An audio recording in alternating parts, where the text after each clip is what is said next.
Taylor Swift accused of lying and manipulating fans amid Scooter Braun feud by comedian Andrew Schulz. In the July 11th edition of his YouTube Comedy Shorts video series, comedian Andrew Schulz said that, after their disagreement over her masters, Swift had manipulated her followers against Scooter Braun. Despite this, Schulz acknowledged Swift's immense skill. Andrew, 40, admitted to his buddy Scooter, 43, that Taylor is the best live performer he has ever seen. Both her intelligence and her authenticity are out of this world. When someone is sincere, you take what they say at face value, Andrew remarked of Taylor, 34. Scott Borchetta, owner of Big Machine Records, who was involved in her master's controversy. His name gets no clout, so she starts referencing Scooter, according to his theory, which explains why her followers started focusing on Scooter. Andrew acknowledged Taylor's dissatisfaction and stated he could understand her frustration with the issue. He also felt that Taylor went after Scooter because she was afraid their fans could get angry with her if she included Scooter's then clients, Justin Bieber and Kanye West, in the feud. Has someone ever been universally regarded as a victim, the most accomplished in their industry, and a billionaire? The Schulz Saves America star continued by asking this question. Having command of both of those things is an art form. The emotional intelligence to keep your fans believing you're a victim, even though you've dealt with and put an end to every one of your critics, he went on to say. Scooter, I warned you that no one would feel sorry for you since you, too, are a millionaire. When you say things like, people think of me as this thing that isn't true, I get it. For example, she is obviously lying since there is proof in the form of emails and facts. People think of me this way, and this is not true. That would annoy me greatly, Andrew said. After learning that Scooter's Ithaca Holdings had bought the rights to Big Machine Records' music catalog, which included the masters for her first 6 albums, Taylor unleashed a tirade on Tumblr on June 30, 2019. For years, he has bullied me relentlessly and manipulatively, and all I could think about was that, she said. Basically, the person who attempted to destroy my musical legacy is going to have control over it. Coming from an other place, a new record on the Billboard 200 albums chart is broken by Taylor Swift's TTPD record held by Whitney Houston. The late icon's record was held by no other female artist until Swift's The Tortured Poet Department surpassed it after 12 weeks at the top.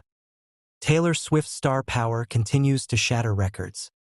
The 34-year-old pop artist established a new record this week when her album The Tortured Poets Department stayed at number 1 on the Billboard 200 list for the 12th week in a row, a position it has maintained since its April 19th release.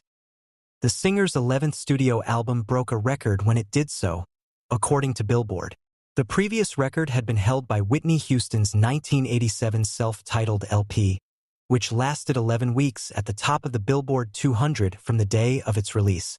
Thus, no female artist has ever had an album spend 12 weeks at the top of the charts until Swift's most recent release. With her surprise 2020 album Folklore, the 14-time Grammy winner surpassed Houston's 46 weeks at the top of the Billboard 200 list, extending her record for most weeks atop the chart. After Fortnite, Swift's 12th song to reach the top of the Billboard Hot 100 became the 4th most number 1 singles by an artist other than Houston, according to Forbes earlier this year. Not for the first or last time has Swift broken the record of a musical icon.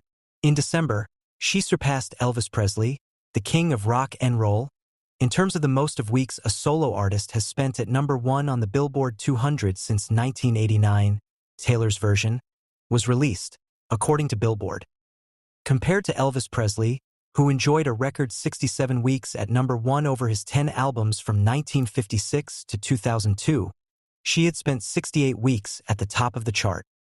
Despite the widespread distribution of digital, vinyl, CD, and other variants of Swift's The Tortured Poets Department this year, it has remained atop the highly sought album list. Nevertheless, there are those who question its continued dominance in light of the fact that Eminem's recently released album, The Death of Slim Shady, Coup de Grace, is expected to make its debut at number 1 on the forthcoming July 27th Billboard 200. Since the release of the Marshall Mathers LP in 2000, the 51-year-old rapper's albums have maintained a perfect 10-album chart run.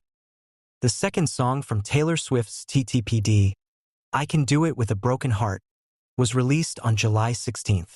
Maybe this track will help keep her album at the top.